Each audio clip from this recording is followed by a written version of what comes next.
My name is Clara Whitman. I'm 29, and until 3 weeks ago, I believed I had my life perfectly arranged: a steady job in tech consulting, a cozy city apartment, and a loving boyfriend, Ethan Parker, with whom I'd shared 4 years of my life. I prided myself on balance: the bills I handled, the dinners we cooked together, the weekend plans that never needed adjusting. Life felt safe. Life felt predictable. Life felt like us. But that illusion shattered on a Thursday afternoon, March 15th. I'd come home early from a client meeting that was unexpectedly canceled, expecting an empty apartment. Ethan usually worked late, and I thought I'd catch a quiet moment to organize my thoughts. The hallway smelled faintly of lavender, a candle I hadn't even noticed burning. Then I heard it. Laughter. Not Ethan's. His laugh was calm, warm, but a sharp, familiar, almost haunting giggle I hadn't heard in months. A laugh I recognized too well. I froze. My pulse slowed, my chest tightened. Maybe I was imagining it. Maybe it was a voice over a call. Maybe it was a cruel hallucination. But then I heard her say, "Clear as day. We should probably get dressed before he gets home. He usually texts first, so we're good for another hour at least." Rachel. The name didn't even need to leave my mouth. I already knew it. Ethan's ex. The one I'd met socially once or twice, the girl who seemed harmless, charming, always the friend of the past. And she was here, in our apartment, laughing, lying in our bed. I backed silently out of the hallway, my mind spinning, recording every syllable of the voices with my phone. I sat in the car in the parking garage for 20 minutes, breathing, imagining all the confrontations, rehearsing what I would say. Every scenario ended with the same truth. Betrayal had arrived home early that day. When I finally returned, I made sure the apartment door slammed. "Clara, I'm home early," I called, forcing cheerfulness I did not feel. The hallway was quiet for a moment. Then footsteps approached. Ethan emerged, hair slightly mussed, clothes different than that morning. "Oh, hey, you're home early. Everything okay?" I studied him. Panic flashed in his eyes, gone before it fully arrived. "Yeah," he said. "Meeting got canceled. Thought I'd surprise you." His voice wavered slightly, just slightly, enough. I glanced at the kitchen counter. 2 coffee mugs sat there. We only owned 4. I had used one that morning. One was in the dishwasher. That left the 4th, an extra one, a footprint of intrusion. "Who's here, Ethan?" Ethan froze. The warmth left his eyes. "What? No one. Clara, come on." "No, don't come on. I heard everything. I know what's been happening." Then, as if on cue, Rachel stepped out of the bedroom. She was tall, mid-30s, business casual, with the audacity to smile nervously. "Hi, Clara. This isn't what it looks like." "Really?" "Because it looks exactly like you in our bed, with my boyfriend's ex, laughing like nothing matters." Ethan opened his mouth. "Clara, I can—" "No, you can't. Stay out of this. This is between me and her." For 90 minutes, I listened while they tried to explain away 7 months of deception. Rachel claimed ignorance, chaos. It just happened. 7 months. 7 months of lies, of planning, of ignoring the bond I thought we had. Ethan said little, caught between loyalty and guilt. The hardest truth wasn't the affair itself. It was how they tried to frame it as a mistake, as if my love and our life were disposable, negotiable, secondary to a thrill they pretended wasn't premeditated. I left. I packed a bag and went to Marcus's apartment, my closest friend, a safe harbor in the storm. The texts and calls came immediately. 47 in one night, each one a weapon disguised as apology. "We need to talk like adults," she wrote. I didn't respond. I needed space. I needed clarity. I needed to breathe without her manipulation pressing on me. The next day, she called again. I let it go to voicemail. Finally, I sent a single text. "I need space. We'll discuss logistics this weekend." Saturday, she appeared at Marcus's apartment. Hair unbrushed, dark circles under her eyes, clothes yesterday's tired fabric. "Clara, please, can we just talk? Really talk?" Against my better judgment, I agreed. We sat outside a small coffee shop. The cold bit at my fingers, but the sting was nothing compared to the chill inside me. "I made a mistake," Rachel began. "The biggest mistake of my life. I love Ethan. I want to fix this." I laughed bitterly. "You've been cheating on me for over half a year. In our home, in our bed. Where was the love in any of that?" Her eyes welled up. I know it's unforgivable. But people make mistakes. Relationships survive infidelity all the time. I can cut all contact. I'll do whatever it takes. I looked at her for a long moment. 4 years of shared life, conversations of marriage, hints of a family future. They meant nothing against the laughter that had haunted my hallway that Thursday. No, I said simply. We're done. 2 weeks to move out. After that, locks change. I can't have this in my life anymore. She reached for my hand. I pulled away. You destroyed this relationship, not me. You. The first night away from my apartment, I barely slept. Marcus's couch, familiar as it was, didn't erase the memory of that giggle echoing through my hallway, or the image of Rachel and Ethan together in our space, a space I had believed was sacred. My phone buzzed relentlessly. Texts, calls, notifications, each one a little dagger, each one signed with the same name that had shattered my world. Clara, I'm so sorry. You're overreacting, please, let's talk. I didn't plan this, I swear. Ethan and I... 47 messages that night, and I counted every single one. I didn't respond. Silence was the only control I could grasp. I sipped whiskey with Marcus, letting the liquid warmth seep into my numbness. You know what she's doing? He asked, voice low. She's testing you, seeing if she still has power. I nodded. He was right. I felt the pull of 4 years, of a shared life, of familiar warmth, but I also felt the cold edge of clarity. She had no right to this chaos she'd created. The next day, Rachel's calls persisted.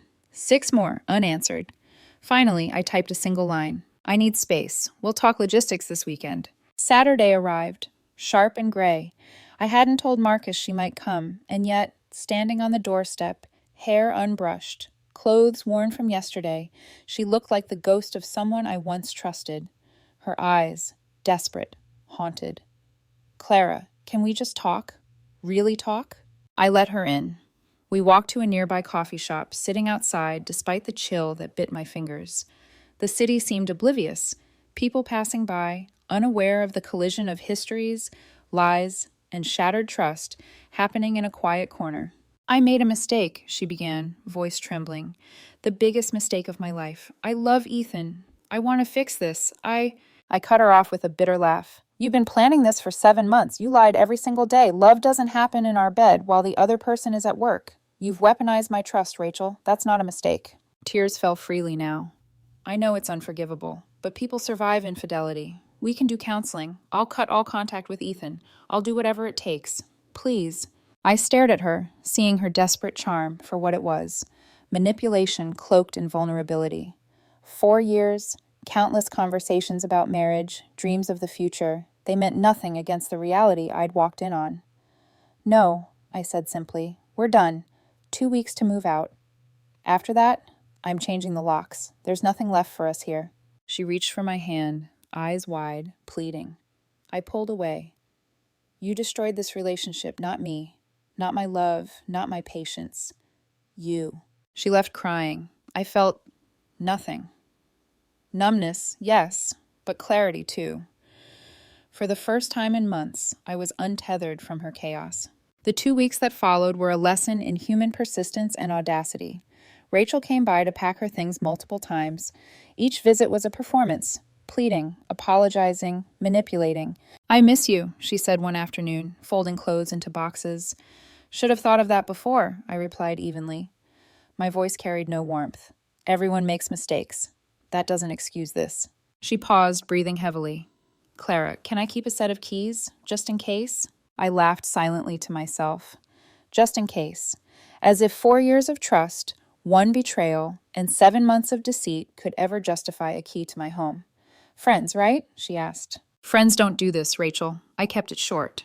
She got defensive, tried to rationalize, tried to guilt trip, but for the first time I wasn't swayed. My home, my rules, my life, my boundaries. It was during this period that I began to notice subtle signs, little things that hinted Rachel wasn't done scheming. A glance, a whispered comment, a delayed text, tiny foreshadowing that would soon explode into confrontation. And I prepared myself, not with anger, but with calculated awareness. I realized something important in these weeks. The betrayal wasn't just about Ethan. It was about control, manipulation, and the ability of one person to intrude into another's life while wearing the mask of charm. I didn't want to react in haste. I wanted to see clearly, act decisively, and reclaim my peace. The final moments of part 2 are tinged with tension. Rachel leaves after another failed plea. Marcus watches silently, supportive yet silently amused by my resolve. In the distance, I feel the storm is far from over. I know she'll try one more time. I know she can't leave things alone. And that is when I start planning my counter. Smart locks, surveillance, complete control of my space. The seeds of empowerment, the reclamation of my home, and the foreshadowing of a midnight confrontation are planted here. Clara Whitman is no longer just a victim of betrayal. She is becoming a force that cannot be undermined. After the whirlwind of confrontation, manipulative calls, and tense coffee shop meetings, I realized I needed more than just emotional boundaries. I needed physical control over my space. The apartment that had been violated couldn't feel like a trap anymore. So I did what any rational, slightly obsessive person would do. I installed smart locks on every entrance, front door, balcony, even the tiny service door, all connected to my phone. Notifications pinged for every attempt to enter. I could lock or unlock remotely, see every movement, feel every intrusion before it happened. $800 later, and the apartment was mine again. Mine. Thursday night arrived, ordinary at first. Then, at 11:47 p.m., my phone buzzed with a notification. Key attempted at front door, another at 11:49, and 11:51. I froze, fingers gripping the phone. Calmly, I opened the camera feed. There they were, Rachel, Ethan, standing on my doorstep like they owned the night. Rachel in a slightly fancy coat, Ethan adjusting his collar, pretending this was casual. I ignored the incoming call. She called again. Clara, something's wrong with my key. It's not working, she said. That's because you don't live here anymore, I replied, voice steady, calm. There was a pause, a desperate, sharp inhale from Rachel. Then, why? Why would you? I changed the locks. This is my home now. You're not allowed here. Ethan muttered something behind her, but I ignored him. This wasn't about him anymore. They argued briefly, the camera capturing every tense movement, every flash of desperation in Rachel's eyes. She pushed against Ethan slightly, whispering, "It's not what it looks like." I took a deep breath, letting clarity anchor me. It is exactly what it looks like. You and Ethan tried to waltz back into my life and my apartment at midnight. That ends now. The silence that followed was deafening. I could almost hear the internal calculations in their heads. She hadn't realized I could see them. She hadn't realized I was ready. Finally, Ethan stepped back, muttering apologies she didn't demand. Rachel lingered, eyes wide, lips trembling, but she had no leverage left. They left, disappearing into the night, the click of the smart lock, a quiet victory in the darkness. The next morning, Marcus nearly died laughing when I told him, "You actually let her keep the old keys just so you could catch her? That's next level clever." I shrugged. It wasn't about being clever, it was about anticipating the inevitable. People like her always think they deserve one more chance, one more opportunity to manipulate. Rachel's audacity didn't stop at the midnight attempt. Over the next few days, she sent long texts about how cruel and vindictive I was, how she deserved better after 4 years. I didn't respond. Silence remained my weapon. Then came an unexpected call. Ethan's ex-wife. A calm voice, weary but steady. Apparently, she had discovered the affair from a network of mutual acquaintances. She thanked me quietly for standing my ground. Most people would have let it slide, she said. And I realized, in her own way, she had been a victim too. Collateral damage in a chain of deception. 3 weeks later, I ran into Rachel at a grocery store. She looked haggard, hair in a messy bun, no makeup. She saw me and immediately turned, but I met her gaze. "Clara, hi, how are you?" she asked, voice hollow. I didn't lie. I was tired, yes, but free. "I'm good," I said. No warmth, no trace of the past chaos. She tried to initiate the same old manipulations, pleading, charm, but it landed flat. I walked away without a backward glance. By the end of this part, the smart locks weren't just devices. They symbolized something deeper. My reclaimed life, my boundaries, my refusal to let anyone violate my peace again.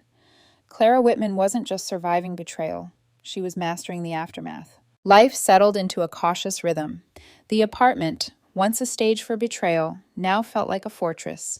Every corner smelled like lavender candles and fresh paint, symbols of reclamation. The smart locks were quiet sentinels, reminders that I, Clara Whitman, controlled my world. But even with my home secure, the outside world reminded me that deception has a stubborn way of spilling over. It started subtly.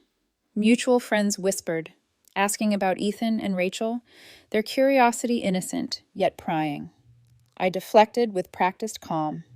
I didn't owe anyone the messy truth. People assumed breakups were natural, uncomplicated. They didn't understand what it meant to walk in on betrayal, to navigate manipulation, to rebuild yourself from fragments left by someone else's lies. Then came the public encounters. Grocery stores, cafes, even a corner street, where I walked past without realizing she was there. Rachel always looked tired, hollow-eyed, sometimes desperate, other times smirking as if she still thought she had influence over me. Each sighting was a test. Could I react? Would I crumble under the ghost of what once was? I didn't, not anymore. One particular afternoon, in a quiet aisle of the grocery store, she appeared again. Hair loosely tied, no makeup, carrying the same aura of faux innocence. Her eyes met mine. "Clara, hi," she said softly, voice fragile. "How have you been?" I paused for just a second, enough to measure her intent, to weigh the weight of 4 years and 7 months of betrayal. "I'm good," I said simply, the words neutral, firm, no invitation, no vulnerability. She swallowed, perhaps realizing her power had evaporated. "You're not angry?" I shook my head, smiling faintly. Not at her, not for her, but at myself. "I'm done being a victim. I'm done being part of your story. You made your choices. I'm making mine." She lingered, searching my face for traces of regret or lingering affection. There were none. She walked away, finally, the hollow click of her shoes fading into the background noise of my life. That day, I understood a profound truth. Closure isn't given, it's taken. Weeks later, news trickled through about Ethan and Rachel's attempt to reconcile. Predictably, it failed. Her pattern of manipulation, combined with the chaos Ethan seemed unable to resist, crumbled under reality. I learned that Ethan's ex-wife had confirmed the ongoing deception, adding another layer to the tangled web Rachel had woven. In that moment, I felt a strange empathy for everyone caught in the fallout, including those who had once seemed like enemies. They were all victims of her choices in different ways. I spent evenings reflecting, journaling quietly in my reclaimed apartment. The pain had not fully disappeared, but clarity had grown in its place. I recognized my strength, not just surviving betrayal, but standing tall despite it. Every decision, from leaving that first night to installing the smart locks, had been deliberate. Every boundary enforced was a declaration. I control my life, my peace, and my space. And slowly, subtly, life began to resume its rhythm. The apartment, the routines, my work, my friendships, they weren't just surviving, they were thriving. Marcus remained my anchor, a reminder that loyalty and care exist outside of romantic chaos. And through all of this, I learned one of the hardest lessons. People reveal their true selves through their choices, not their apologies. Rachel was a cautionary tale. Ethan, a mirror of indecision. And I was the author of the next chapter, one written without manipulation, without fear, without compromise on my dignity. Public encounters, failed reconciliations, whispered gossip, all of it became background noise. I felt untouchable, not because I had closed myself off, but because I had opened myself to clarity and self-respect. By the end of part 4, the emotional landscape had shifted. Clara Whitman was no longer the betrayed girlfriend wandering through confusion. She had become a woman who understood the power of boundaries, the importance of self-trust, and the unshakable value of reclaiming her own narrative. 4 months had passed since the apartment incident, the midnight confrontation, and the cascade of manipulations. Time had a strange effect. It dulled the edges of anger, smoothed the jagged peaks of betrayal, and allowed clarity to emerge. I had spent weeks, sometimes hours, just breathing, thinking, and reclaiming my life. The smart locks were still in place, not as a symbol of paranoia, but as a testament to foresight, preparation, and boundaries firmly enforced. My home smelled of fresh paint, lavender, and the comforting aroma of meals I cooked without worry of intrusion. Every night I slept soundly, my own heartbeat the only rhythm I needed. Rachel had tried to contact me 2 more times after our grocery store encounter, once through a mutual friend, trying to orchestrate a heart-to-heart conversation, and once through a lengthy email claiming therapy had changed her perspective. I didn't respond. Some bridges, once burned, were not meant to be rebuilt. Through all of this, news trickled in. Rachel and Ethan attempted reconciliation for 6 weeks, but the foundation of lies and manipulation crumbled quickly. Derek, Ethan's ex, the married man, was now a footnote, living in a small apartment, paying child support. Rachel had moved back to her parents' house, a humbling consequence she had orchestrated herself. Ethan's ex-wife, Jennifer, had started dating again and was slowly reclaiming her life, a quiet vindication that justice sometimes arrives in small, unspoken forms. And me?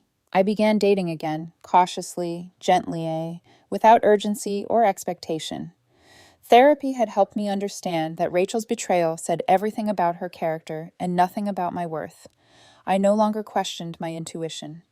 My instincts, once clouded by love and trust, were now sharpened and unwavering. Work thrived. Promotions arrived. Friends remained steadfast. My apartment became more than just a place to live. It became a sanctuary, a canvas for my life, my choices, my control. Sometimes, in quiet moments, I would reflect on that Thursday in March, the laughter in the hallway, the confrontation, and the midnight door. How long would Rachel have continued lying if I hadn't come home early? Would I have discovered her in another way, perhaps even too late? It made me shiver, but those thoughts were now just lessons, not burdens. Clara Whitman was no longer a victim. She was a woman who had faced deception, betrayal, and manipulation head-on. She had set boundaries, enforced them, and reclaimed every piece of her life. Friends, home, work, peace, they were all intact, flourishing under her vigilance. Occasionally, I would smile at the memory of Marcus, laughing about the smart locks, or the sight of Rachel standing at my door at midnight, unaware she had underestimated me. Those moments were no longer wounds. They were proof of survival, resilience, and clarity.